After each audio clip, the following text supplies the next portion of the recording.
The garage door rattled as I pulled it down, the sound echoing through the empty space like a period at the end of a sentence I hadn't meant to write.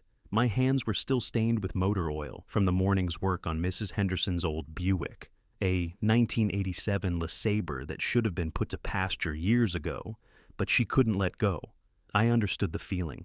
Inside the house, the silence wrapped around me like an old coat.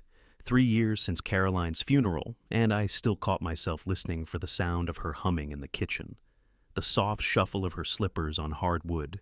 The way she'd call out, "Coffee's ready, Frank," even though I'd been making my own coffee for 42 years of marriage.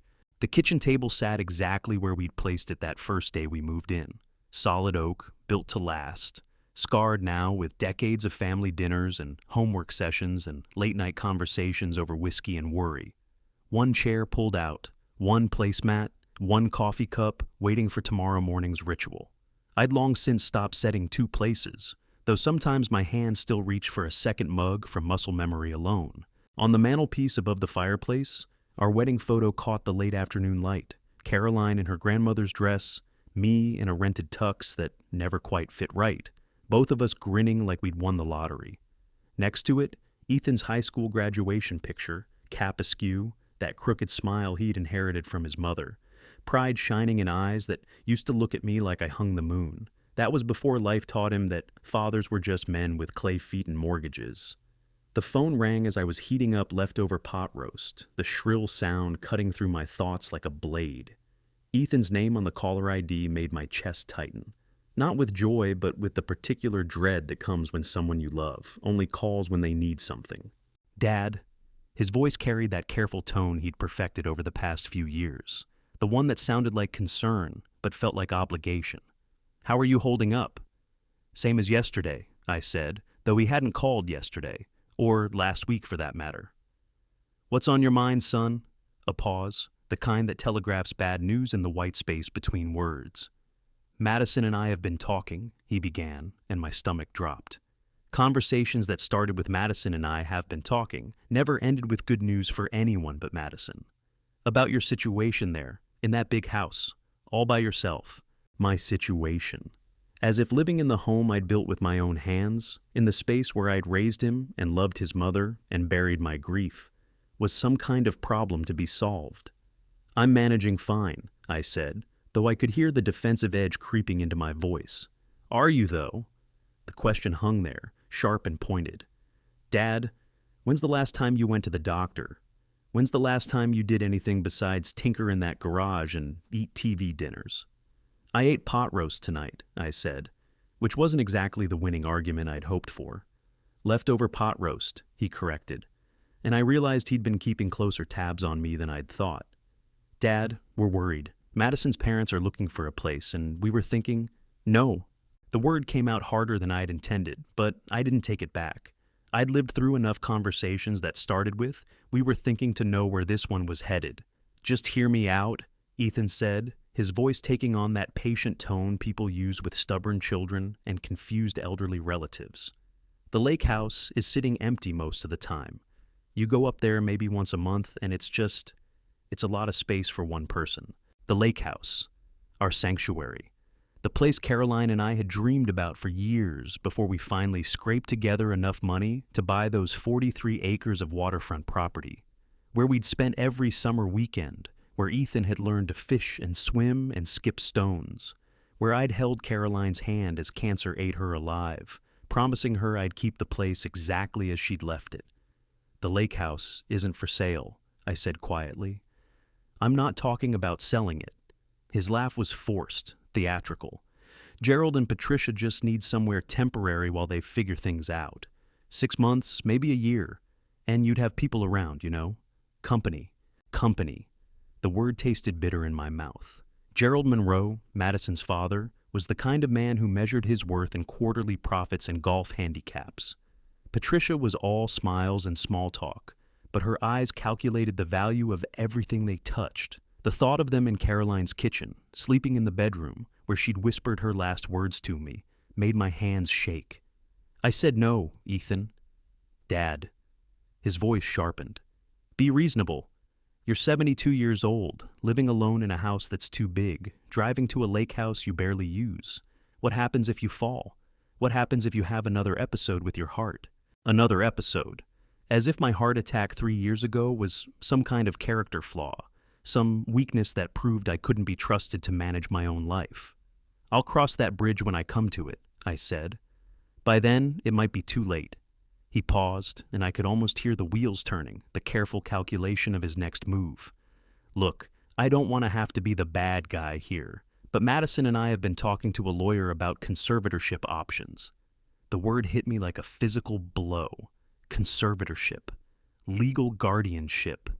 The systematic stripping away of every right I'd earned in 7 decades of living, reduced to a signature on papers that would make my son my keeper. You son of a bitch, I whispered. Dad, don't make this harder than it needs to be. We're trying to help you. We're trying to keep you safe. Safe. The word people use when they want to cage you for your own good. I hung up without saying goodbye, my hand shaking as I set the phone back in its cradle. The pot roast had gone cold on my plate, but I didn't have the appetite for it anymore. I walked to the window that overlooked the driveway, where Caroline's flower bed still bloomed despite my clumsy attempts at gardening. She'd had a gift for making things grow, for knowing exactly what each plant needed to thrive. I wish she were here to tell me what I needed now. The next morning brought unseasonably warm weather for October, the kind of false spring that tricks the trees into holding onto their leaves a little longer. I was in the garage, organizing tools that didn't need organizing, when the sound of tires on gravel announced visitors I wasn't expecting. Ethan's BMW pulled into the driveway, followed by a silver Lexus SUV that I recognized as Gerald Monroe's.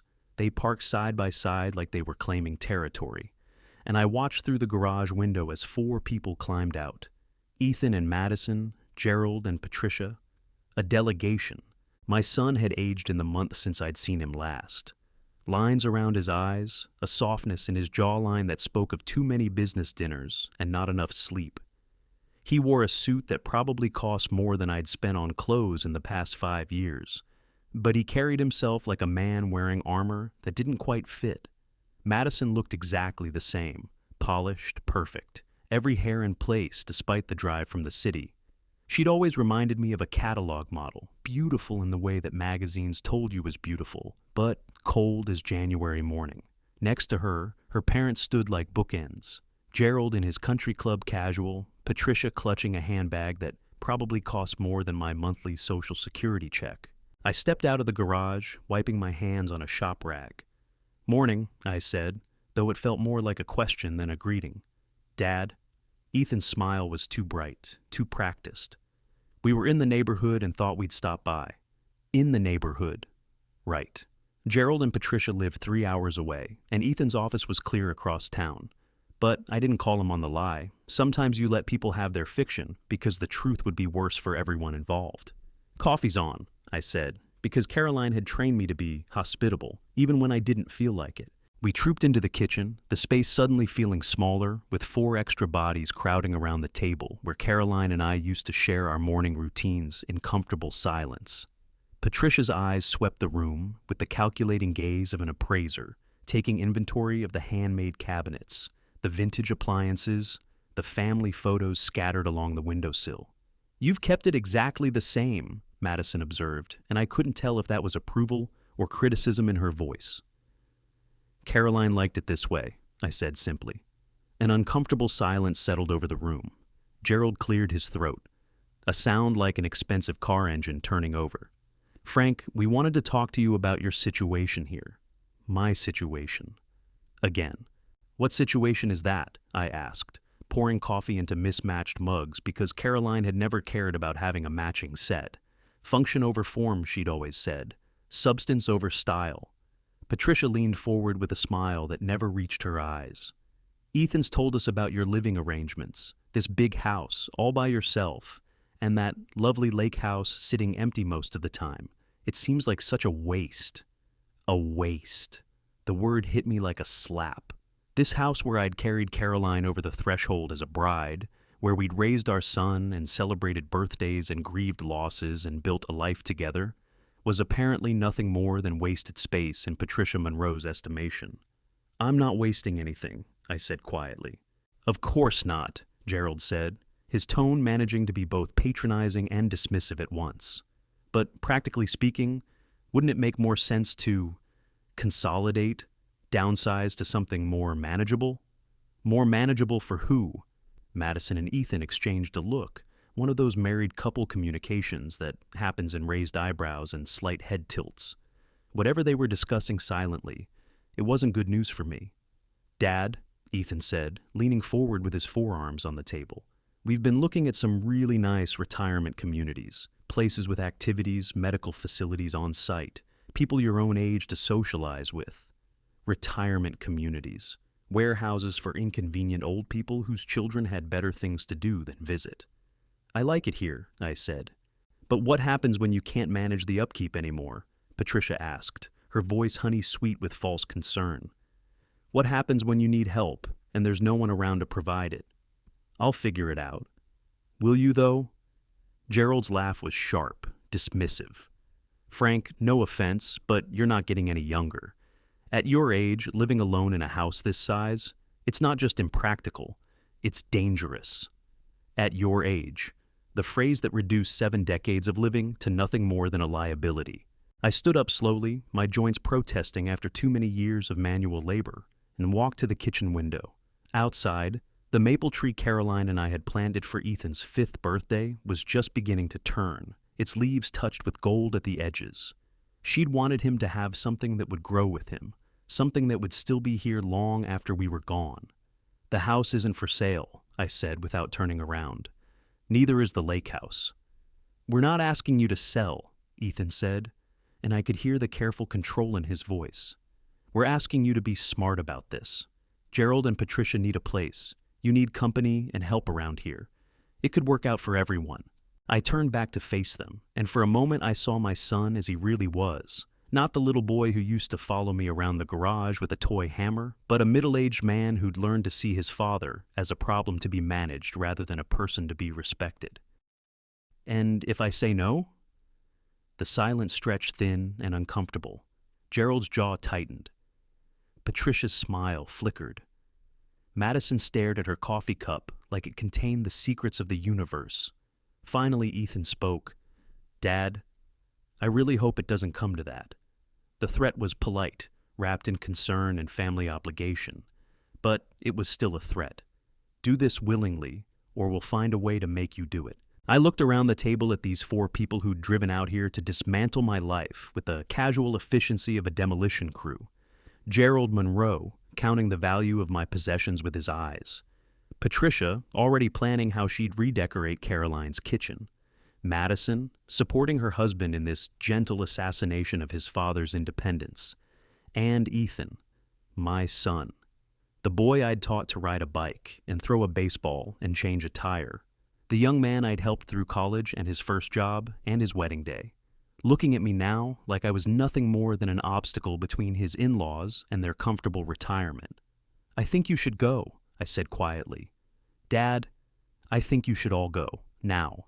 They left in a convoy of expensive cars and wounded dignity, but not before Gerald slipped me a business card for a real estate agent, and Patricia mentioned how much the lake house would be worth on the current market.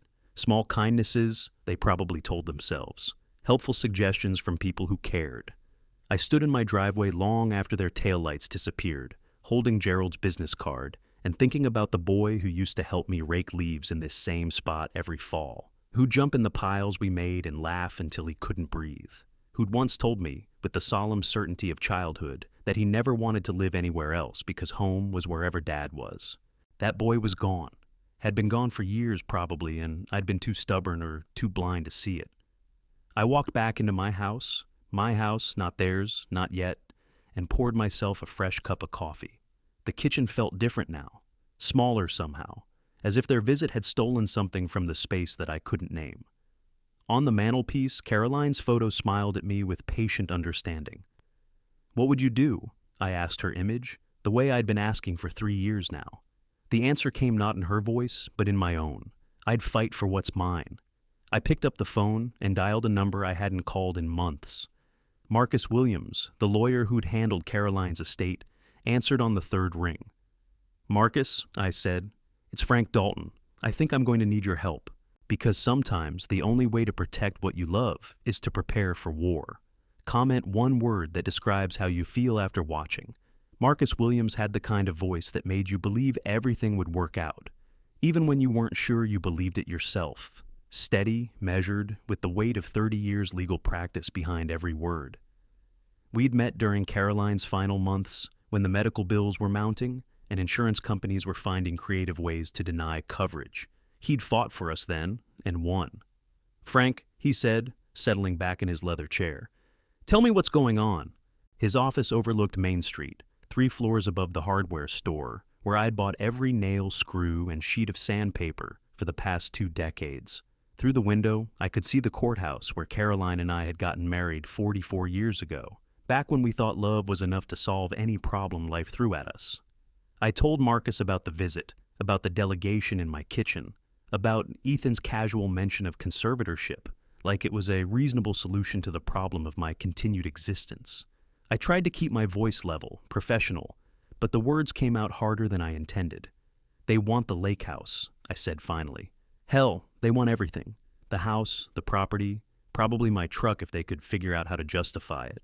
Marcus made notes on a yellow legal pad, his handwriting as careful and deliberate as his questions. "Have they taken any concrete steps toward a conservatorship proceeding?" "Not yet, but the threat was clear enough." He nodded, his expression thoughtful. "Frank, I need to ask you something, and I want you to be honest with me. How's your health, your mental state? Any memory issues, confusion, anything they could potentially use?" The question stung, but I understood why he had to ask. In conservatorship cases, the devil was always in the details. Missed appointments, forgotten conversations, small signs of decline that could be magnified into evidence of incompetence. "Sharp as I've ever been," I said. "Ask Doc Harrison if you don't believe me. I was just in for my annual physical last month." "Good, we'll get a copy of those records. What about your finances? Any joint accounts with Ethan? Any legal documents that give him power of attorney?"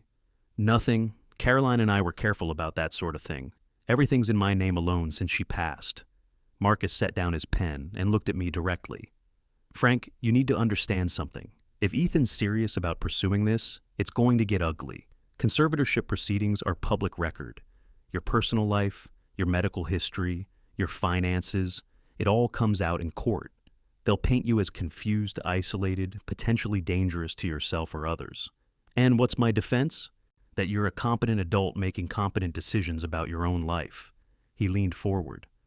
"But the best defense is preparation. Document everything.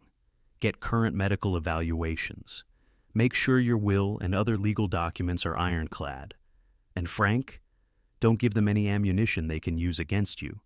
Driving home, I found myself taking the long way, past the elementary school where Ethan had learned to read, past the Little League field where I had coached his team to 3 consecutive championships.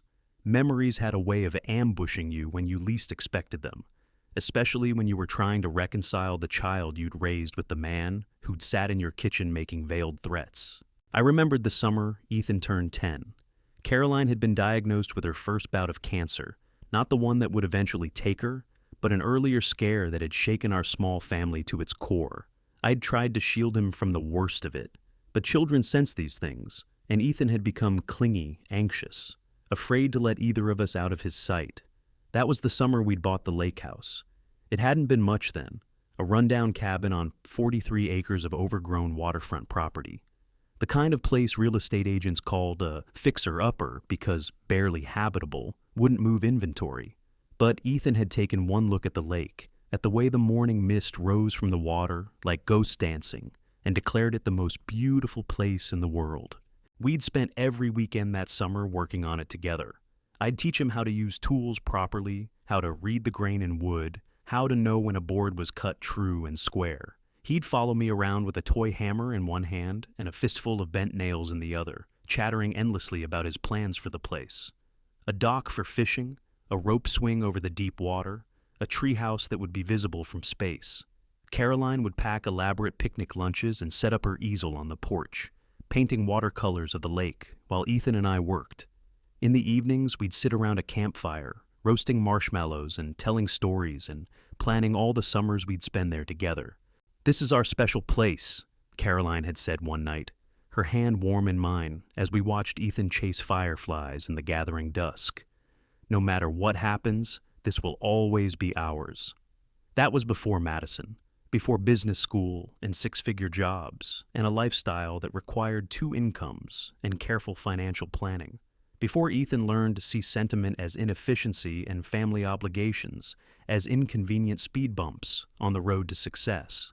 The boy who'd helped me build that dock, who'd spent hours teaching himself to skip stones while I replaced rotten floorboards, had grown into a man who saw the lake house as nothing more than underutilized real estate. At home, I made myself a ham sandwich and sat at the kitchen table with Caroline's photo propped against the salt shaker. I'd taken to doing that sometimes, having conversations with her image the way I used to have conversations with the living woman. It was probably one of those behaviors Ethan would point to as evidence of decline, talking to pictures like, "They could hear you."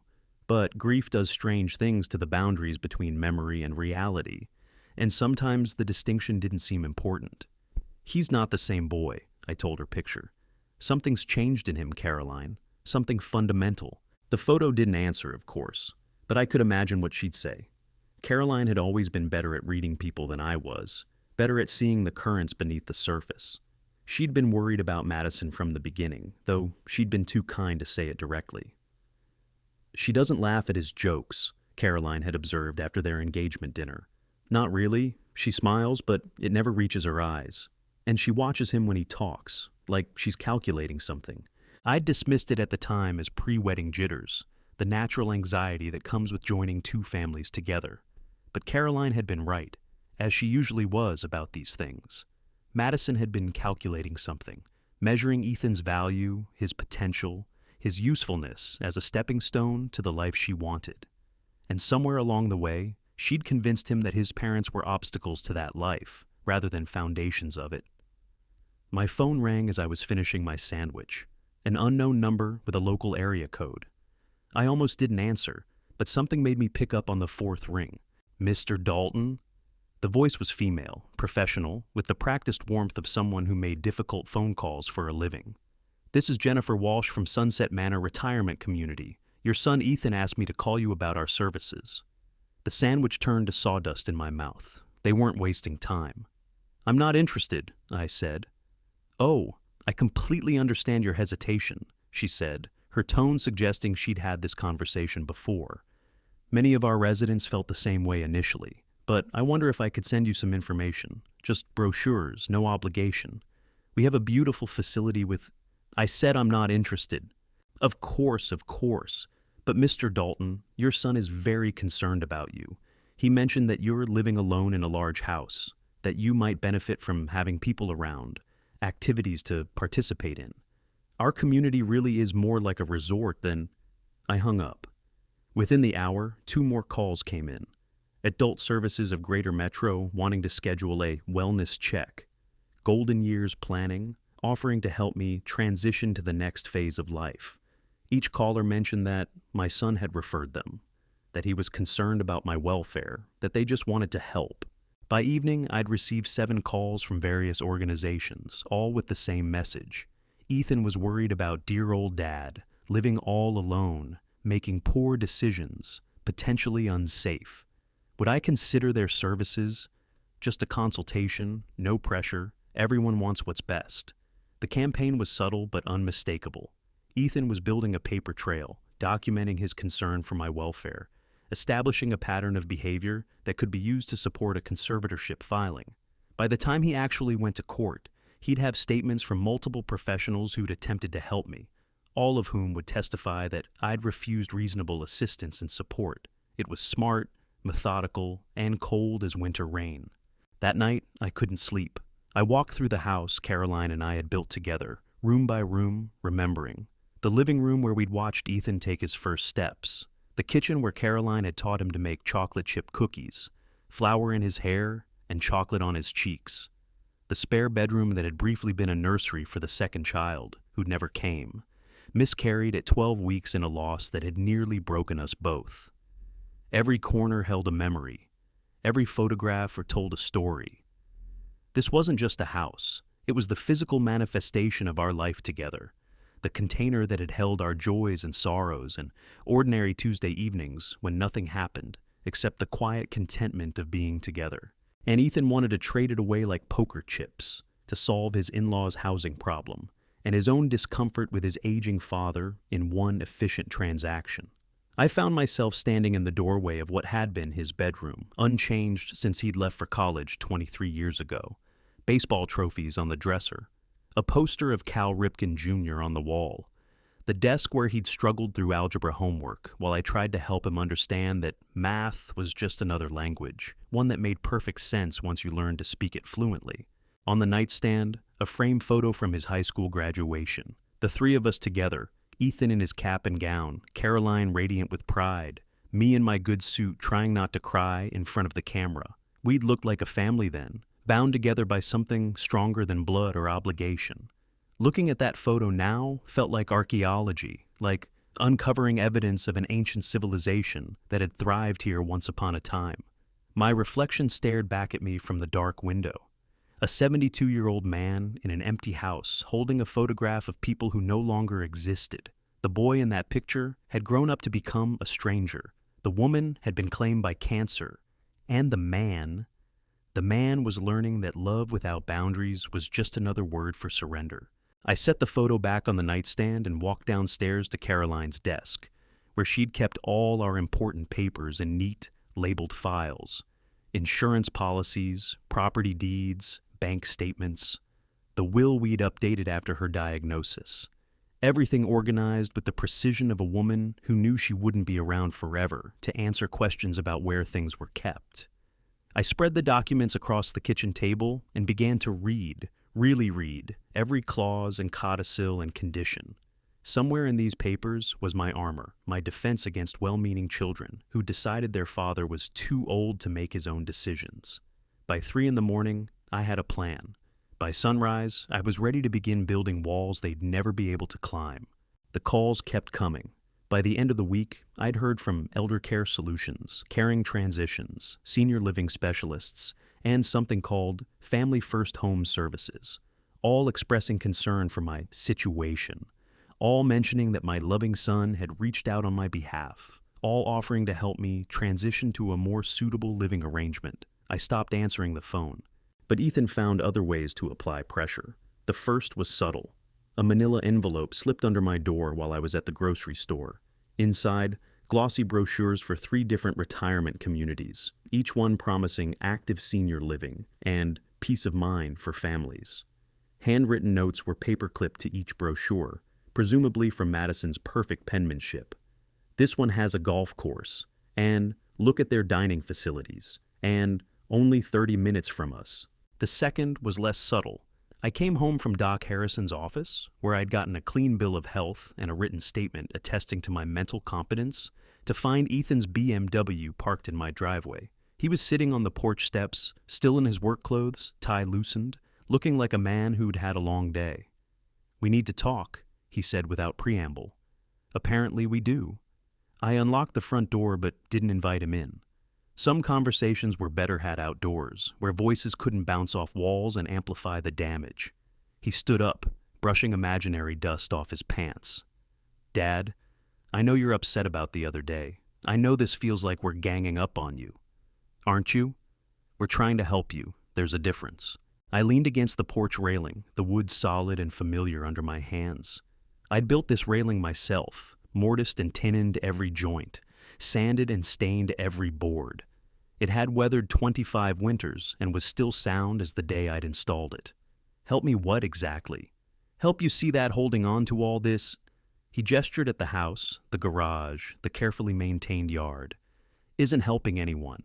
You're 72, Dad, living alone in a house that's way too big, maintaining property you barely use. It's not sustainable. Sustainable. The word that had replaced impractical in his vocabulary. Everything had to be sustainable now. Optimized, efficient. Life reduced to a cost-benefit analysis. "I built this house," I said quietly. "Your mother and I designed every room, chose every fixture, planted every tree in that yard. She died in the bedroom upstairs, holding my hand and watching the sunrise through windows we picked out together. You want to tell me why that's not sustainable? Something flickered across his face. Guilt, maybe, or the shadow of the boy who used to understand these things. But it passed quickly, replaced by the practiced patience of a son dealing with a difficult parent. I'm not asking you to forget Mom, he said. I'm asking you to be practical. What happens when you can't take care of this place anymore? What happens when you fall down those stairs and there's nobody here to help you? I'll deal with that when it happens. No, you won't, because by then it'll be too late. His voice rose slightly, the careful control slipping. Do you know what it's like, wondering if my father is lying dead on the kitchen floor because he's too stubborn to admit he needs help? The accusation hung between us like a blade. Too stubborn, as if stubbornness was my primary character flaw, rather than the simple desire to live my life on my own terms. When's the last time you called to check on me, Ethan? Not because you needed something, not because you had an agenda, but just to see how I was doing. He opened his mouth to answer, then closed it again. We both knew the truth. That's what I thought, I said. You don't get to play the worried son when you can't be bothered to worry about me except when it's convenient. That's not fair, isn't it? You haven't been here for Sunday dinner in 6 months. You missed my birthday. You've never once asked how I'm handling your mother's anniversary, or whether I need help with anything, or if I'm lonely or sad or angry. But the minute your in-laws need a place to live, suddenly you're very concerned about my welfare. The truth hit its target. I could see it in the way his shoulders sagged, the way his gaze shifted to the porch boards between his feet. Gerald lost his job, he said finally. Patricia's on disability. They're facing foreclosure on their condo. We're trying to help family. Whose family? The question made him look up, and for a moment I saw something raw in his eyes. They're my family too, Dad. Madison's parents. That makes them Madison's problem, and Madison's responsibility, not mine. Jesus Christ. He ran a hand through his hair, a gesture I recognized from his childhood, when he was frustrated and didn't know how to articulate what he was feeling. When did you become so selfish? Selfish. The word hit like a slap, partly because of its unfairness and partly because of the grain of truth it contained. Maybe I was being selfish. Maybe a better man would have opened his home to his in-laws, would have graciously downsized to make room for people who needed shelter. But I thought about Gerald's calculating eyes as they had inventoried my possessions, about Patricia's dismissive smile when she'd called my life's work wasted space. I thought about the way they'd talked about me like I wasn't in the room, the casual assumption that my wants and needs were secondary to their comfort. I became selfish, I said slowly. The day my son decided I was a problem to be solved, rather than a father to be respected. He flinched as if I'd struck him. I don't think that. Don't you? When's the last time you asked my opinion about anything? When's the last time you treated me like I might have something valuable to contribute to a conversation? You come here with your manila envelopes and your retirement community brochures and your concerned phone calls from strangers, and you think you're helping. But what you're really doing is managing me, like I'm an unruly employee who needs to be transitioned out of the company. The silence stretched between us, filled with the sound of traffic on the distant highway and the whisper of wind through the maple leaves. Somewhere down the street, a dog barked once and fell silent. I don't know how to talk to you anymore, Ethan said finally, his voice small and tired. Ever since Mom died, it's like you're angry at the world, angry at me, angry at everyone who's still living their life while hers is over. The words hurt because they weren't entirely wrong. I was angry at the cancer that had taken Caroline, at the loneliness that followed her death, at the way life continued its ordinary rhythms while my world had ground to a halt. But mostly I was angry at my son for seeing my grief as an inconvenience, my independence as a liability, my love for my wife's memory as an unhealthy attachment to the past. Your mother, I said carefully, would have been ashamed of what you're trying to do. It was a low blow, and I knew it even as the words left my mouth, but they had the desired effect. Ethan's face went pale, and his hands clenched into fists at his sides. Don't, he said, his voice shaking with something that might have been rage or might have been grief. Don't you dare use her against me. She's not here to defend herself, and you don't get to speak for her. I lived with her for 44 years. I think I know what she would have thought about her son trying to force his father out of his home. She would have thought I was trying to take care of you. No, I said quietly. She would have thought you were taking care of everyone except me. He stared at me for a long moment, his chest rising and falling like he'd been running. Then he pulled out his phone, scrolled through his contacts, and held it up so I could see the screen. "This is Dr. Martinez," he said, "geriatric psychiatrist. He specializes in cases where elderly people are making decisions that put themselves or others at risk. One phone call, Dad, one consultation, and we can get a professional evaluation of your mental state." The threat was naked now, stripped of its pretense of concern and family obligation. "Do what I want, or I'll have you declared mentally incompetent." "Make the call," I said. He blinked, clearly not expecting that response. "What?" "Make the call, set up the appointment. I'll take whatever tests Dr. Martinez wants to give me, answer whatever questions he wants to ask, and when he declares me mentally competent, which he will, I'll have his evaluation added to my legal file, along with my doctor's clean bill of health and a statement from my lawyer about your attempts to coerce me." The phone wavered in his hand. "Dad, because that's what this is, son. Coercion, intimidation, elder abuse if you want to get technical about it. And if you think I'm too old or too confused to recognize it for what it is, you're about to learn otherwise." He lowered the phone, his face flushed with anger and embarrassment. "I'm trying to help you."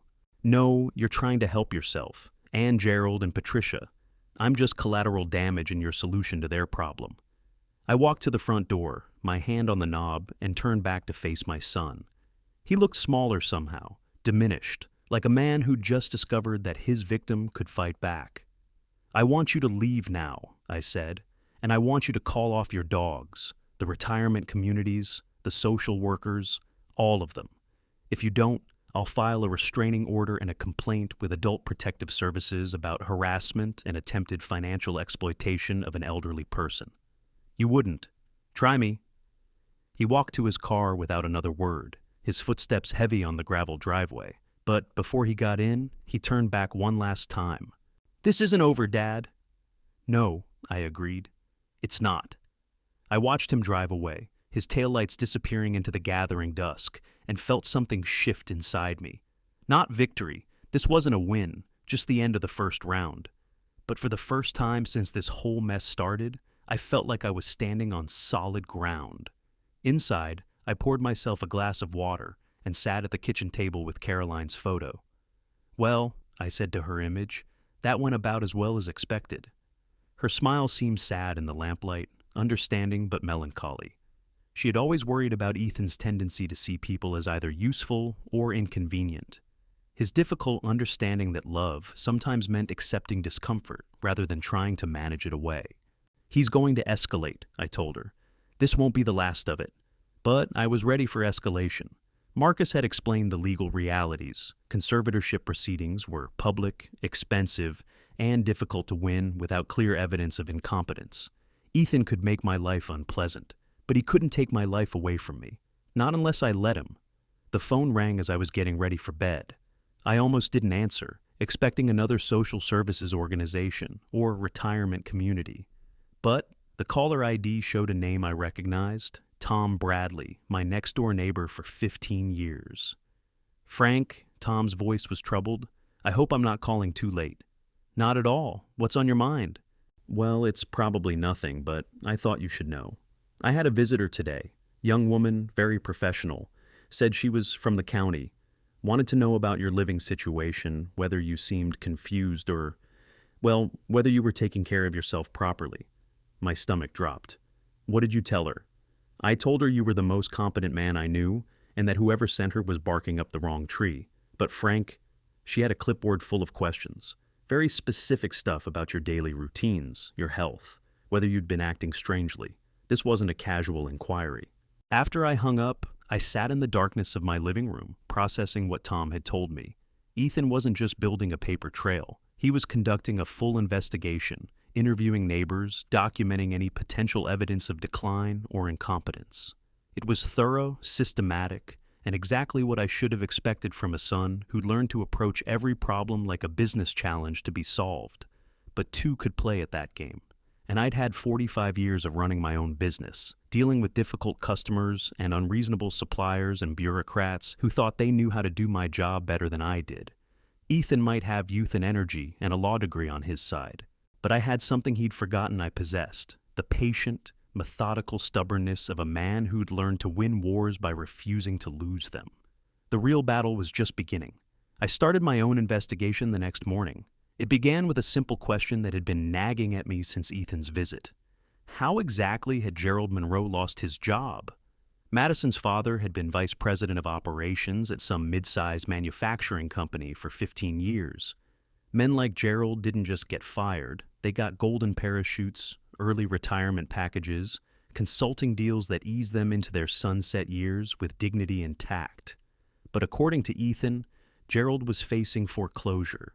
I drove to the public library, a place I hadn't visited since Caroline's book club days, when she'd drag me along to their monthly meetings, and I'd sit in the corner reading magazines while they dissected whatever literary masterpiece had caught their attention. The librarian, a severe-looking woman named Mrs. Patterson, remembered me from those days and helped me navigate their computer system with the patient efficiency of someone accustomed to helping technologically challenged seniors. "I'm trying to find information about a company," I told her. "Meridian Manufacturing, business news, layoffs, that sort of thing." She guided me to the business database, showed me how to search for corporate news and press releases, then left me alone with the glowing screen and a stack of scrap paper for taking notes. What I found made my blood run cold. Meridian Manufacturing hadn't just laid off Gerald Monroe, they'd fired him for embezzlement. The story, buried in the business section of papers from 3 states away, painted a picture of systematic financial fraud: inflated expense reports, kickbacks from suppliers, the slow siphoning of company funds into personal accounts. Gerald had been caught, investigated, and terminated without severance or benefits. But it got worse. The follow-up articles mentioned that criminal charges were being considered, that the company was pursuing civil remediation, that Gerald's assets were subject to potential seizure. The man wasn't just unemployed, he was potentially facing prison time and financial ruin. And Ethan wanted me to give him a place to hide. I printed every article I could find, my hands shaking as the papers emerged from the machine. This wasn't just about housing Gerald and Patricia. This was about sheltering them from the consequences of Gerald's crimes, using my property as a safe harbor while the legal storms raged around them. No wonder Ethan had been so insistent, so willing to threaten conservatorship proceedings. If Gerald was arrested, if his assets were seized, Madison's family would lose everything. But property held in my name, occupied by people who could claim to be taking care of an elderly relative, might be protected from Gerald's creditors. I was being set up as an unwitting accomplice to financial fraud. The drive home was a blur of anger and disbelief. I'd known Gerald was calculating, opportunistic, the kind of man who always seemed to be working an angle, but I'd never imagined he was an actual criminal. And I'd never imagined that my own son would knowingly involve me in hiding a felon from justice. At home, I spread the printed articles across my kitchen table like evidence in a murder trial. The facts were damning, undeniable. Gerald Monroe wasn't a victim of corporate downsizing. He was a thief who'd been caught with his hand in the till. But I needed to be sure, needed to understand exactly what Ethan knew and when he'd known it. I called Marcus Williams. "Frank," Marcus said, his voice warm with professional concern. "How are you holding up?" "I need you to run a background check on someone," I said without preamble. "Gerald Monroe, age 62, formerly of Meridian Manufacturing, and I need it done quietly." "What kind of background check?" "Criminal, civil, financial, everything you can find." I paused, looking at the articles spread before me. "Marcus, I think my son is trying to make me an accessory to a crime." The silence on the other end of the line stretched long enough that I wondered if the call had dropped. Finally, Marcus spoke, his voice carefully controlled. "Frank, that's a serious allegation. What exactly are you talking about?" I told him about the articles, about Gerald's termination for embezzlement, about the potential criminal charges. I explained Ethan's sudden urgency about the lake house, his threats of conservatorship, his systematic campaign to have me declared incompetent. "Jesus," Marcus breathed when I finished. "Frank, If what you're telling me is accurate, your son isn't just trying to help his in-laws. He's trying to hide assets from federal investigators. Can they do that? Use my property to shelter theirs? If you're declared incompetent and Ethan becomes your conservator, he'd have legal control over your assets. He could potentially claim that Gerald and Patricia are your caregivers, that they're living on your property in exchange for providing care and companionship. It would make seizure much more complicated. My chest tightened. And if I refuse to cooperate, then you become a liability, someone who knows too much and can't be controlled. Marcus's voice was grim. Frank, I think you may be in more danger than you realize. That afternoon, Marcus called back with preliminary results from his investigator. Gerald Monroe was indeed under federal investigation for embezzlement, wire fraud, and money laundering. The FBI had frozen his bank accounts and placed liens on his property. Criminal charges were expected within the month. But there was more. Patricia Monroe had been listed as a co-conspirator, allegedly helping her husband launder money through a series of dummy corporations. Both of them were facing potential prison sentences and complete financial ruin. Frank, Marcus said, his voice heavy with concern, these aren't just down-on-their-luck in-laws. These are federal fugitives waiting to be indicted, and your son wants to hide them on your property.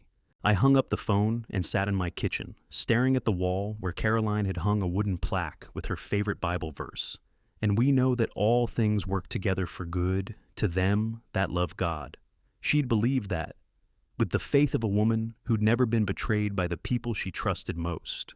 I wondered what she'd think about this latest development, about the son we'd raised together becoming an accomplice to financial criminals, about the grandson she'd never meet growing up in a house built on stolen money and hidden crimes. The phone rang as the sun was setting, painting the kitchen in shades of amber and gold. Ethan's name on the caller ID made my stomach clench, but I answered anyway. Dad! His voice was strained, urgent. We need to meet, tonight. There are some things we need to discuss. I'll bet there are. Not over the phone. Can you meet me at the lake house? Say, 8 o'clock? The lake house. Neutral ground, he probably thought. Or maybe he figured the emotional weight of the place would make me more compliant, more willing to listen to reason. He was wrong on both counts. I'll be there, I said. I arrived at the lake house just as the last light was fading from the western sky. The place looked exactly as Caroline and I had left it on our final visit together, 3 months before her cancer reclaimed her. The dock we'd built with our own hands extending into dark water. The porch swing, where we'd watched countless sunsets. The flower boxes she'd planted with annuals that bloomed and died and were renewed each spring. Ethan's BMW was already there, parked next to the path that led down to the water. I could see him sitting on the dock, a solitary figure silhouetted against the dying light. For a moment, he looked like the boy who used to fish from that same spot, patient and hopeful, believing that if he waited long enough, something wonderful would bite his line.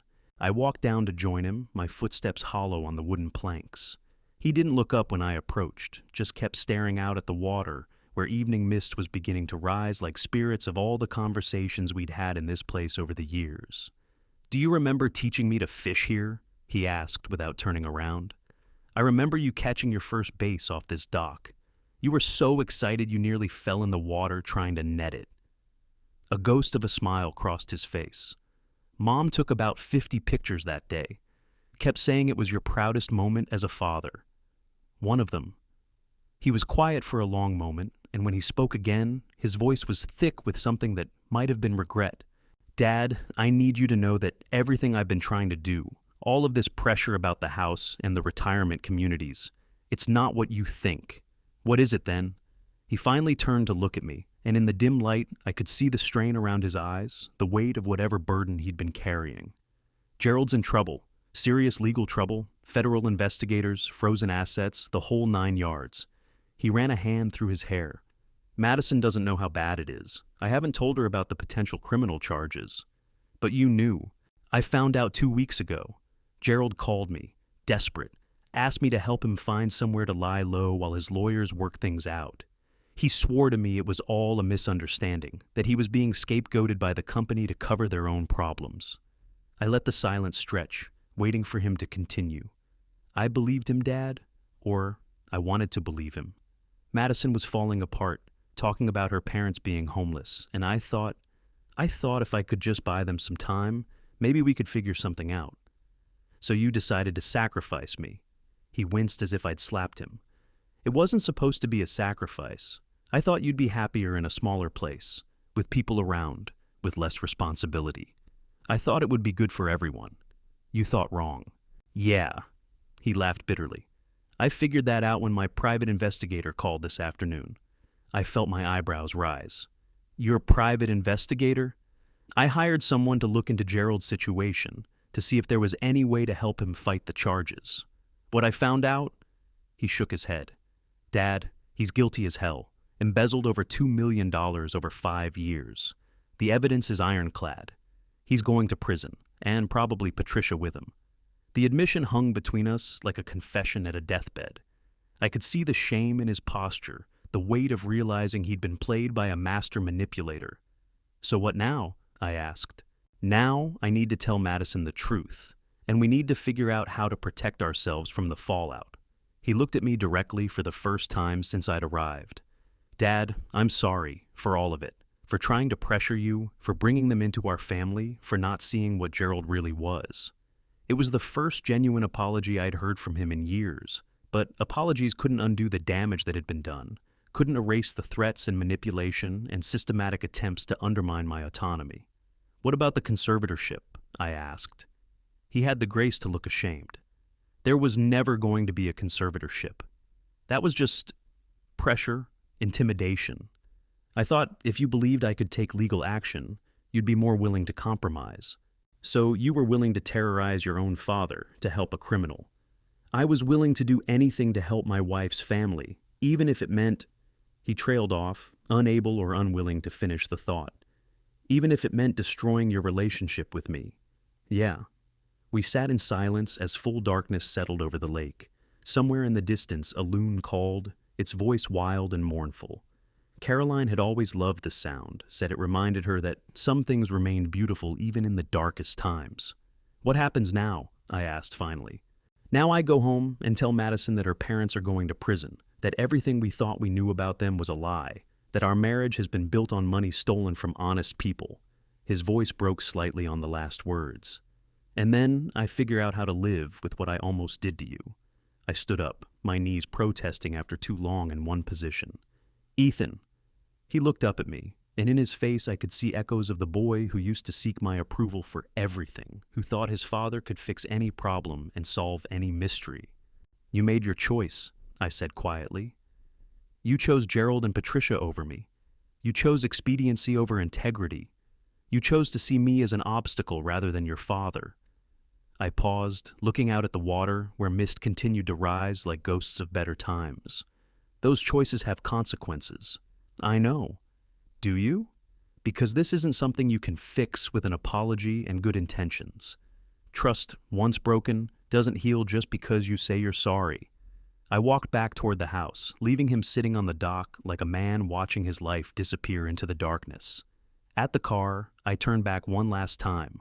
Lock up when you leave, I called. And Ethan, don't come to the house again unless I invite you. The drive home was long and quiet, filled with the weight of everything that had been said and everything that never could be unsaid. I'd gotten my answers, learned the truth behind Ethan's betrayal.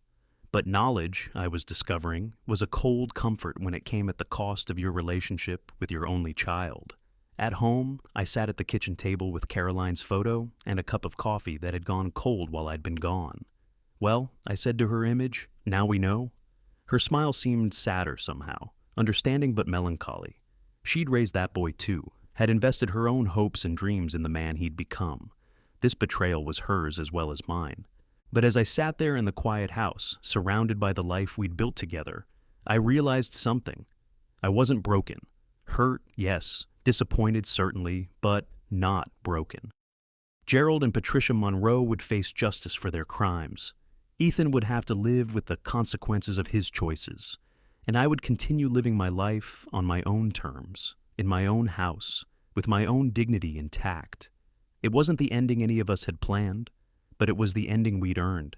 3 days passed without a word from Ethan. No phone calls, no surprise visits, no manila envelopes slipped under my door. The silence felt different than before, not the hostile quiet of a standoff, but the hollow emptiness that follows a confession. The kind of silence that settles over a house after the funeral guests have gone home and you're left alone with the truth. I used those quiet days to think, to plan, and to make some long overdue decisions about my future. Not the future Ethan had wanted to impose on me, but the one I was going to create for myself. The first call I made was to Tom Bradley next door. "Tom," I said when he answered, "I need a favor, a big one." "Name it, Frank." "I'm going to be traveling for a while, maybe a month, maybe longer. Would you mind keeping an eye on the house, picking up mail, making sure everything looks lived in?" There was a pause. "Everything all right?" "It will be," I said, "but I need some distance from here for a while. Time to think." "Where are you going?" I looked at the brochure I'd pulled from Caroline's desk drawer, a place we'd always talked about visiting, but never had the time for. "Montana. Always wanted to see Glacier National Park." "In October?" "Best time of year, supposedly. Fewer crowds, changing leaves, crisp air." I paused. "Caroline always said we'd go someday." Tom's voice softened. "That sounds like exactly what you need, Frank. Take all the time you want. The house will be here when you get back." The second call was to Marcus Williams. "I need you to set up something for me," I told him. "A trust, irrevocable, for the lake house property." "Frank, what's prompted this?"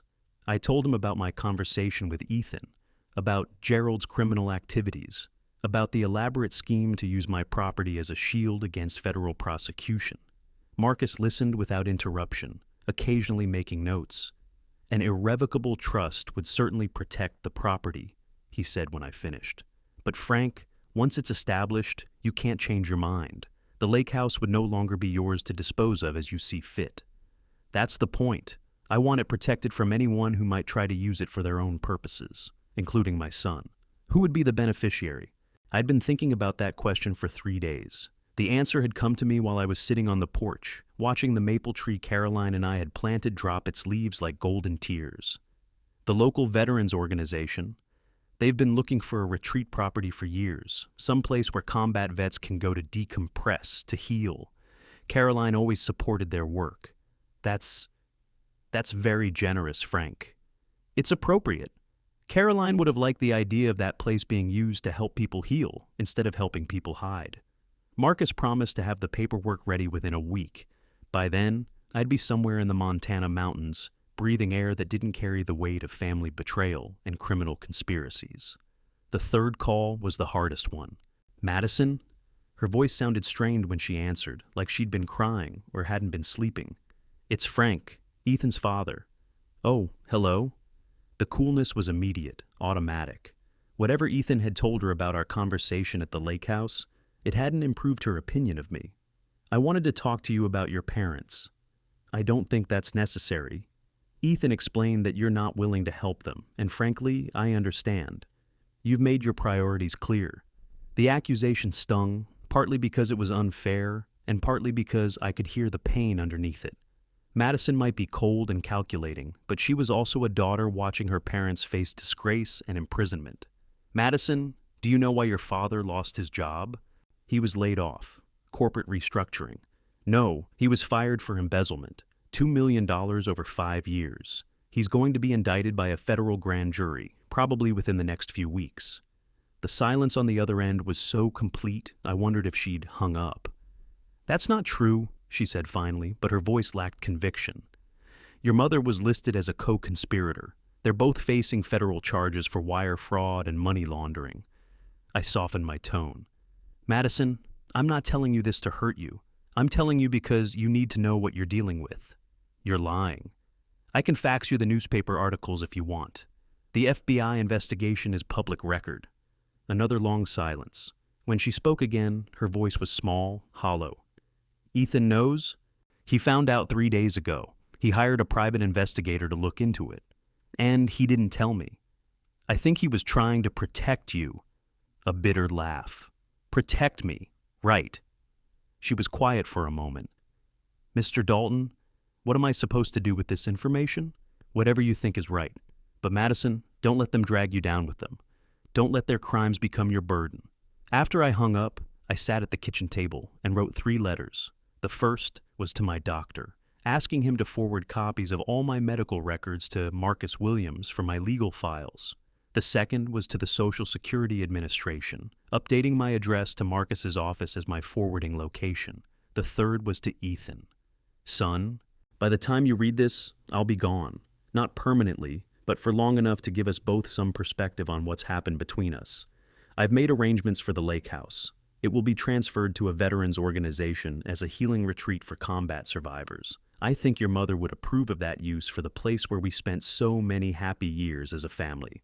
As for the rest of my estate, I've updated my will accordingly. Marcus Williams has all the details. I don't know if our relationship can be repaired. Too much has been said. Too many lines have been crossed.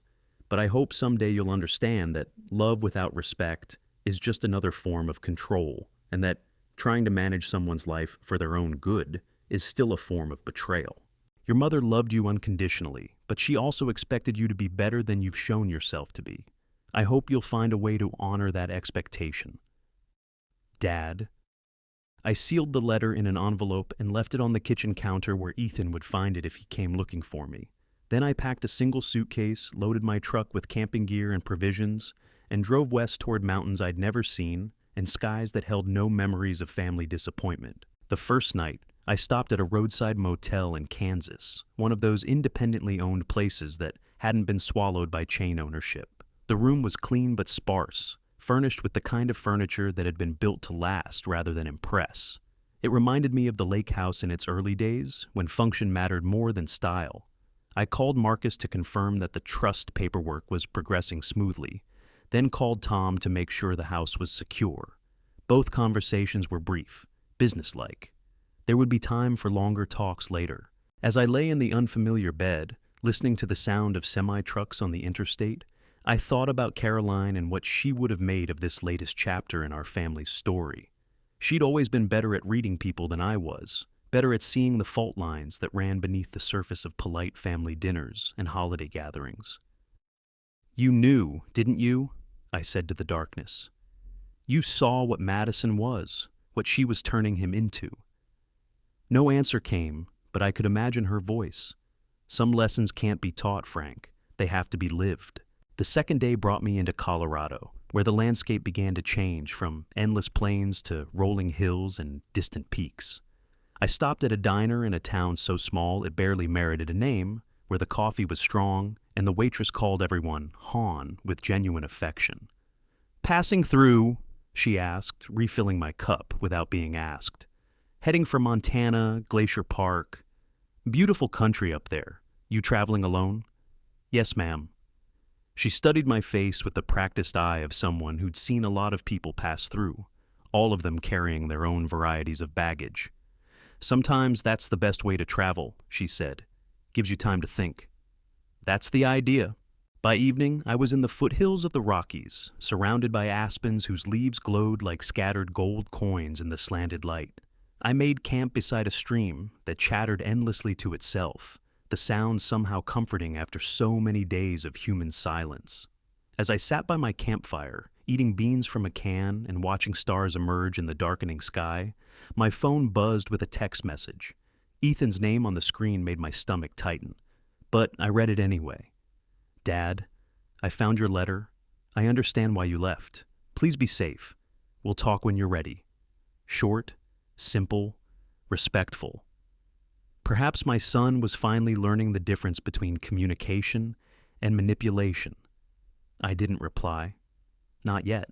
The third day brought news that found me even in the wilderness. Marcus called while I was breaking camp near the Wyoming border. "Frank, Gerald Monroe was arrested this morning. FBI took him into custody at his home. Patricia, too. It made the local news." I sat down heavily on my truck's tailgate. "How's Ethan handling it?" "I don't know. But I thought you should know that Madison filed for divorce yesterday, cited irreconcilable differences, and asked for a restraining order against any contact from her parents. So Madison had chosen to cut ties rather than go down with the ship. It was the smart play, the practical choice. I wondered if Ethan had seen it coming, or if it had blindsided him completely. "There's something else," Marcus continued. "The FBI called this morning. They want to interview you about any contact you might have had with the Monroes. Any knowledge of their financial situation."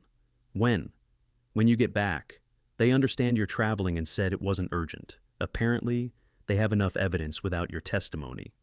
That night, camped beside a lake that reflected the peaks around it like a mirror, I thought about justice and consequences and the strange ways that truth has of eventually surfacing, no matter how deeply it's buried. Gerald and Patricia Monroe would face the consequences of their crimes.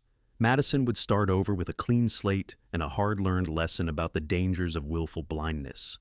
And Ethan would have to figure out how to rebuild his life without the foundation of stolen money and family manipulation he'd unconsciously come to depend on. As for me, I was learning something I probably should have understood years ago, that love doesn't require sacrifice of your dignity, and that sometimes the most loving thing you can do for someone is to let them face the consequences of their choices without cushioning the blow. The loon's call that echoed across the water that night sounded different than the ones back home. Wilder, perhaps, more honest, like the call of something that had never learned to doubt its own voice.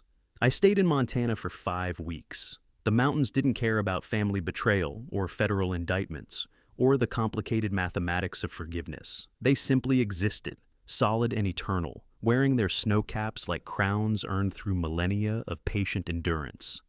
Each morning, I woke to air so clean it hurt my lungs, so different from the weight of disappointment I'd been breathing back home. I hiked trails that Caroline and I had circled in travel brochures, but never found time to walk. I sat by alpine lakes that reflected peaks she'd never seen, thinking conversations we'd never had. In the evenings, I'd call Marcus for updates on the legal proceedings unfolding back home, then sit by my campfire and try to make sense of how my life had arrived at this particular crossroads. Gerald Monroe pled guilty to 12 counts of wire fraud and embezzlement. Patricia took a plea deal in exchange for testimony against her husband.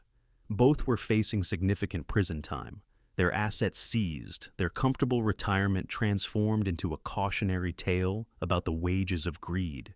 Madison's divorce proceeded with the efficient brutality of a woman who discovered that her entire adult life had been built on lies. She kept their house, their joint savings, and her maiden name. She did not visit her parents in jail. And Ethan. Ethan called twice during those 5 weeks. Brief conversations, awkward but respectful, where he asked about my health and the weather and whether I needed anything. We didn't discuss Gerald or Madison or the trust I'd established for the lake house. Those subjects felt too sharp, too immediate for the careful politeness we'd learned to maintain across the distance.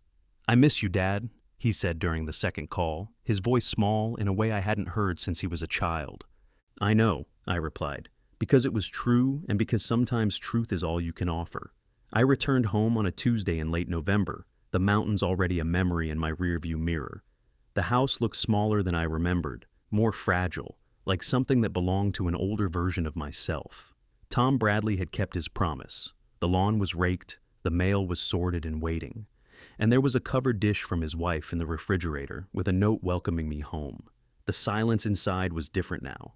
Not the oppressive quiet of a man hiding from his problems, but the peaceful stillness of someone who'd made his choices and was prepared to live with them. I found Ethan sitting on the porch swing when I came back from unpacking my truck. He looked thinner than when I'd left, older, with lines around his eyes that spoke of sleepless nights and difficult reckonings. He wore jeans and a flannel shirt instead of his usual business attire, and his hands were clasped in his lap like a schoolboy waiting to be called into the principal's office. "I wasn't sure you'd come back," he said without looking up. I sat down in the porch chair Caroline used to occupy during our evening talks, the one that gave the best view of her flower garden. "This is my home. I know. After everything that happened, I thought maybe you decided to start over somewhere else." "I considered it," I admitted, "but running away doesn't solve anything. It just changes the scenery." We sat in comfortable silence for a while, watching the last of the autumn leaves spiral down from the maple tree we'd planted for his 10th birthday. The tree was fuller now, more substantial, its trunk thick enough to support a tire swing if he'd ever had children to push on it. "Madison's gone," he said finally. "I heard. She took everything, the house, the savings, even the dog." He laughed without humor. "Not that I blame her. Her whole world got pulled out from under her. Everything she thought she knew about her parents, about our financial situation, about me, all lies. Not everything was lies. Wasn't it? I let her father manipulate me into betraying my own dad. I threatened you with conservatorship proceedings to help a criminal avoid justice. What part of that was real? I studied my son's profile, looking for echoes of the boy who used to sit in this same spot and tell me about his day at school, his hopes for the future, his plans for the man he wanted to become. The part where you were trying to protect your wife, I said finally. The impulse was real, even if the execution was wrong. That's generous of you. It's honest. There's a difference. He turned to look at me directly for the first time since I'd arrived. Dad, I need you to know something. Even before I found out about Gerald's crimes, I realized I was wrong. About the house, about trying to pressure you, about all of it. Sitting on that dock at the lake house, watching you walk away, I knew I'd lost something I might never get back. What was that? Your respect, your trust, the right to call myself your son. The words hung between us like a bridge neither of us was sure could bear weight. I looked at this man who'd been the center of my world for 37 years, who'd caused me more pain in the past few months than I'd thought possible to survive, who was still, despite everything, the boy I'd taught to throw a curveball and change a tire and stand up for what he believed in. Ethan, I said carefully, you'll always be my son. That's not something you can lose, no matter what you do. But being my son and earning my respect are two different things. I know. Do you? Because respect isn't something you inherit or demand. It's something you build, choice by choice, day by day. And once you've torn it down, I paused, choosing my words carefully. Once you've torn it down, you have to be prepared to spend years building it back up again. He nodded, his eyes bright with something that might have been tears or might have been determination. I want to try, to build it back up, I mean, if you'll let me. That's not up to me, that's up to you. A car pulled into the driveway, interrupting our conversation. Marcus Williams climbed out, carrying a manila folder and wearing the expression of a man bearing news both good and complicated. Frank, he said, nodding to me, then to Ethan. Ethan, I hope I'm not interrupting. Not at all. What's the word? Marcus opened the folder and pulled out several documents. The trust for the lake house is complete. The property has been officially transferred to the Veterans Healing Foundation. They're planning to begin construction on the retreat facilities next spring. I felt a knot in my chest loosen. Caroline would have liked that. There's something else? Marcus glanced at Ethan, then back to me. The FBI has closed their investigation into your potential involvement with Gerald Monroe. They're satisfied that you had no knowledge of his criminal activities and no intention of assisting him in evading justice. That's good news. There's more. Gerald's plea agreement includes a provision for victim restitution. The court has ordered the seizure and liquidation of all his assets, including some investments that weren't previously known to investigators. Marcus smiled. It turns out Gerald had been more successful at hiding money than anyone realized.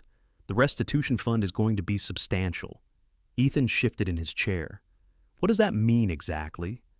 It means the victims of his embezzlement, the company employees whose pensions were raided, the shareholders who lost their investments, they're going to get most of their money back, full restitution, possibly even punitive damages. I felt something settle in my chest, a sense of cosmic balance being restored. Justice. Justice, Marcus agreed. And Frank, there's one more thing. The Veterans Foundation wanted me to thank you for the lake house donation. They're planning to name the facility after Caroline, if that's all right with you. The Caroline Dalton Veterans Retreat. I could picture the sign by the gate, simple and dignified, announcing a place where wounded souls could come to heal beside the same waters where Caroline and I had found our own peace for so many years. She would have been honored, I said. After Marcus left, Ethan and I sat in the gathering dusk, watching the first stars appear in the purple sky. The November air was sharp with the promise of winter, but not unpleasant. It felt clean, honest, like a slate wiped clear of old grievances. Dad, Ethan said quietly, I know I don't have the right to ask this, but would you consider letting me help with the house? I mean, with maintenance, upkeep, the kind of things that get harder as we get older? The offer surprised me. Why? Because I want to do something useful. Something that helps instead of hurts. He paused. And because I miss spending time with you. I miss learning from you. I miss being the kind of son who deserves a father like you." I studied his face in the growing darkness, looking for signs of manipulation or hidden agenda. But all I saw was exhaustion and regret, and a tentative hope that reminded me of the boy he used to be. "We could start with the gutters," I said finally. "They need cleaning before the first snow." His smile was small but genuine. "I'd like that. And Ethan, you pay for your own materials. I'm not funding your guilt." "Understood." As he drove away that evening, I sat on the porch with a cup of coffee and Caroline's photo, which I'd retrieved from the kitchen table and propped against the porch railing. "Well," I said to her image, "what do you think?" Her smile seemed warmer in the starlight, more hopeful. She'd always believed in second chances, in the possibility of redemption, in the power of love to overcome even the deepest wounds.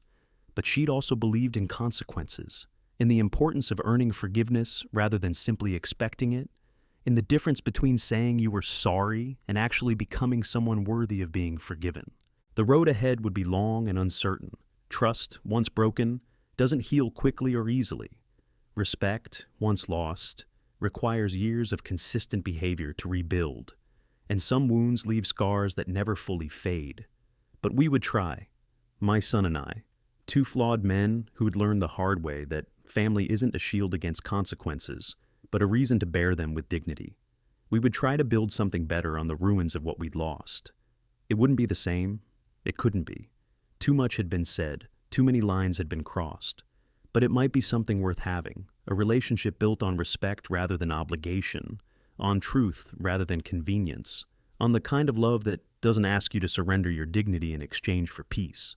The loon's call that echoed across the lake that night sounded different than the ones in Montana, familiar, perhaps, like the voice of something that had found its way home. Winter came early that year, arriving in a single night sometime in mid-December, with the kind of snowfall that transforms familiar landscapes into something entirely new. I woke to find the world outside my bedroom window, wrapped in white silence, the bare branches of Caroline's maple tree, etched against the sky like fine calligraphy. Ethan had been true to his word.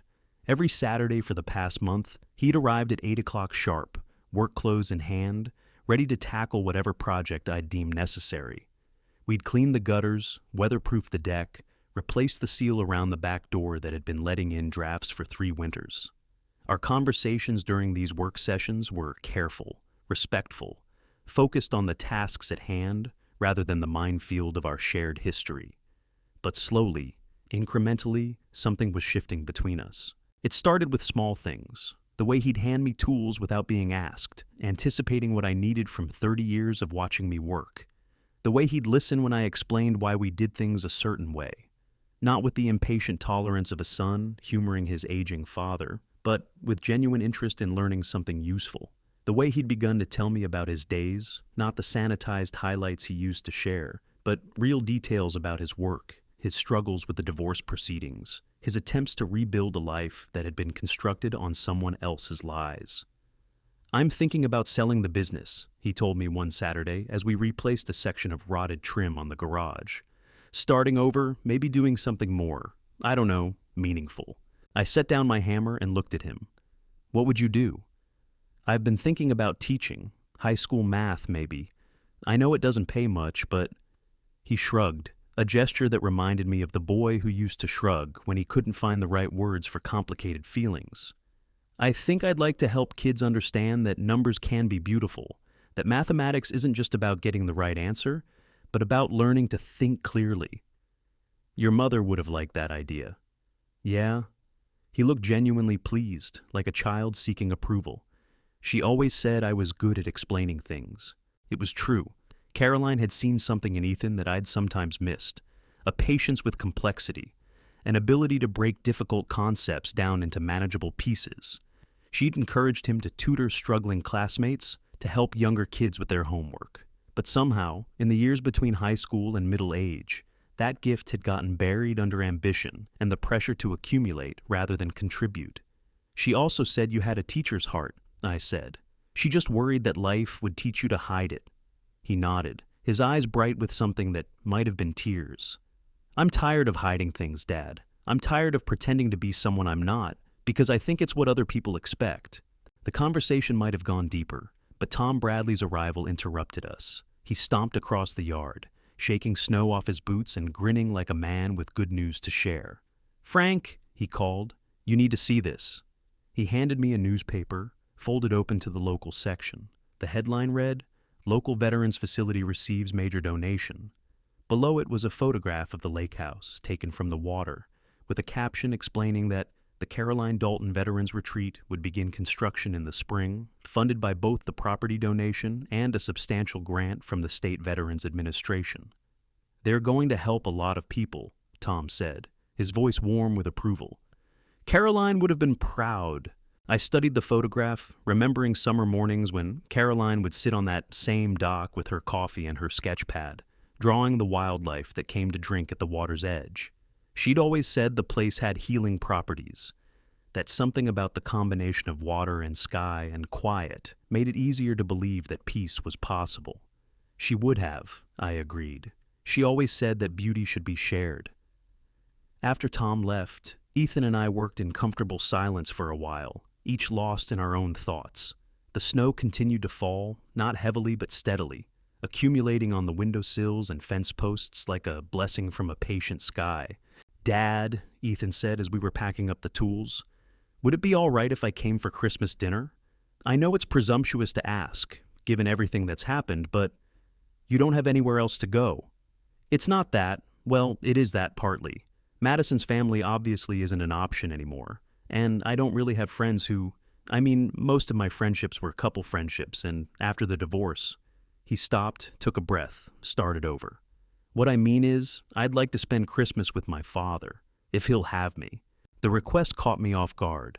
For 3 years since Caroline's death, I'd spent Christmas alone, heating up a frozen turkey dinner and trying not to think about all the Christmases when the house had been full of laughter and the particular chaos that comes when 3 generations gather around the same table. I'd told myself I preferred the quiet, that holidays were just arbitrary dates on a calendar.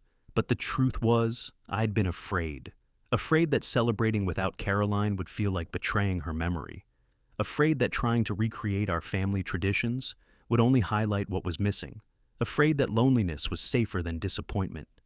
"I don't cook much anymore," I said finally. "I could help. I'm not as good as Mom was, but I remember some of her recipes, her stuffing at least, and that green bean casserole you always claimed to hate but ate 3 helpings of every year." I smiled despite myself. Caroline had seen right through my protests about her green bean casserole, had kept making it every Christmas because she knew I loved it, even if I was too stubborn to admit it. "All right," I said, "Christmas dinner, but you bring the ingredients, and don't expect miracles." "I don't need miracles, Dad. I just need my father." Christmas morning dawned clear and cold, with the kind of crystalline light that makes every surface sparkle like cut glass. I woke early, made coffee, and sat at the kitchen table with Caroline's photo propped against the sugar bowl. It had become a ritual of sorts, these morning conversations with her image, a way of including her in decisions and celebrations, even though she could no longer voice her opinions. "He's coming for dinner," I told her. "Our son, the one who tried to give our house to criminals." Her smile seemed understanding rather than judgmental. Caroline had always been quicker to forgive than I was, more willing to see potential rather than dwelling on past mistakes. She would have been pleased that Ethan was making an effort, cautiously optimistic about the possibility of healing.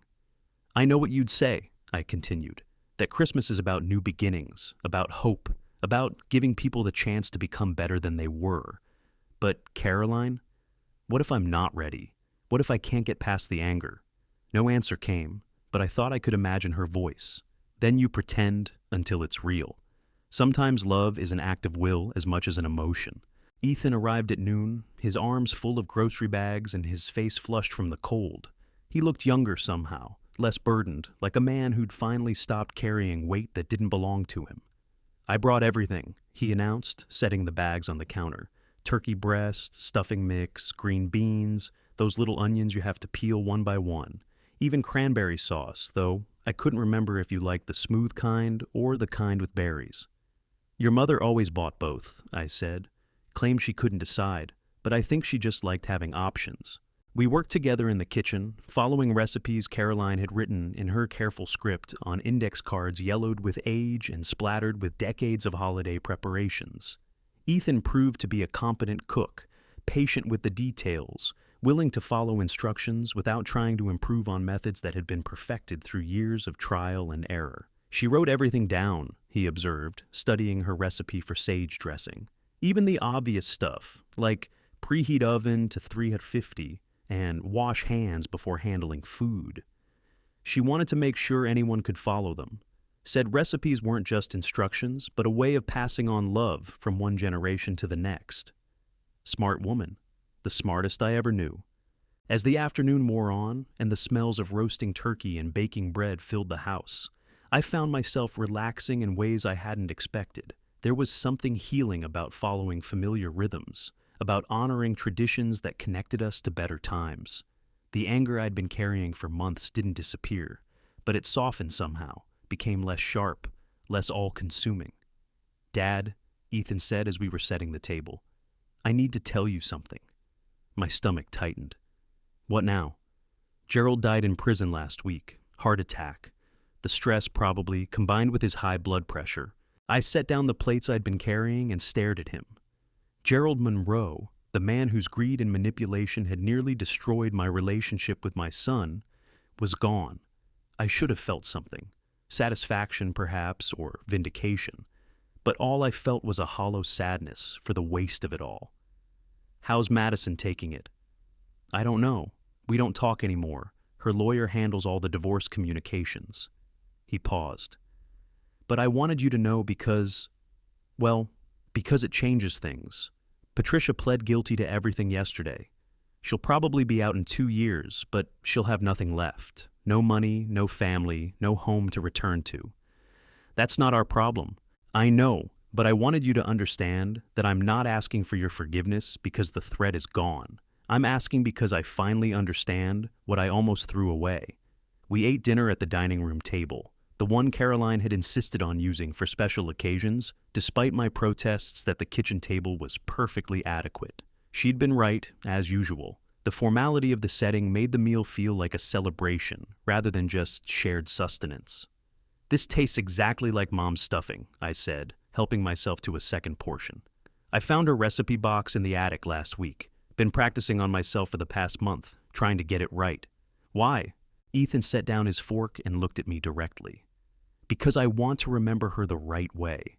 Not just as someone who died and left us both grieving, but as someone who lived and taught us how to love each other. I want to carry on her traditions, her recipes, her way of making people feel welcome and valued." The words were simple, honest, free of the manipulation and hidden agendas that had poisoned so many of our recent conversations. And for the first time in months, I heard echoes of the son Caroline had raised. The boy who'd understood that love was something you demonstrated through actions rather than merely claimed with words. "She'd like that," I said. "Would you help me? With learning her recipes, I mean. And maybe other things. I feel like there's so much I never learned from you both, so much I took for granted." I studied his face, looking for signs of insincerity or calculation. But all I saw was a middle-aged man who'd lost almost everything and was trying to figure out how to rebuild his life on a foundation of truth rather than convenience. "We could start with her apple pie," I said finally. "She always said the secret was in the crust, but she never wrote that recipe down, said it was something you had to learn with your hands." His smile was small but genuine. "I'd like that." As evening settled over the house and the snow continued to fall outside our windows, we sat in the living room where I'd spent so many solitary nights since Caroline's death. But tonight, the silence didn't feel empty or oppressive. It felt comfortable, peaceful, like the quiet that follows honest conversation rather than the brittle quiet that precedes an argument. "Dad," Ethan said as he was getting ready to leave, "I know we can't go back to the way things were. Too much has happened. Too much has been said. But I hope we can build something new, something based on who we really are instead of who we thought we were supposed to be." I walked him to the door, watching as he brushed snow off his windshield and started his car. As his taillights disappeared into the snowy darkness, I felt something I hadn't experienced in months. Hope. Not the desperate hope of a man trying to force an outcome, but the quiet hope of someone who'd learned to trust that time and patience could heal wounds that seemed impossible to mend. Back inside, I cleaned up the dinner dishes and put away the leftovers, already planning how I'd portion them out over the next few days. The house smelled like Caroline's cooking again, like family, like home in all the best ways. Before bed, I sat at the kitchen table with her photo one last time. "Well," I said to her image, "what do you think? Can we make this work?" Her smile seemed approving, hopeful, but realistic. She had always understood that love wasn't a feeling you fell into, but a choice you made every day, a commitment you honored through actions rather than words. She would have been proud of Ethan for choosing to try, and proud of me for choosing to let him. The snow had stopped falling by the time I turned off the lights, leaving behind a world transformed by its quiet benediction. Tomorrow would bring new challenges, new conversations, new opportunities to choose forgiveness over resentment, understanding over judgment. But tonight, for the first time in months, I fell asleep in a house that felt like home again, blessed by the presence of ghosts both past and future, surrounded by the quiet certainty that some things, love, family, the patient work of healing, were worth fighting for after all. The fight wasn't over. It might never be. But for the first time since this whole ordeal began, I believed it was a fight worth winning. If you agree, type yes.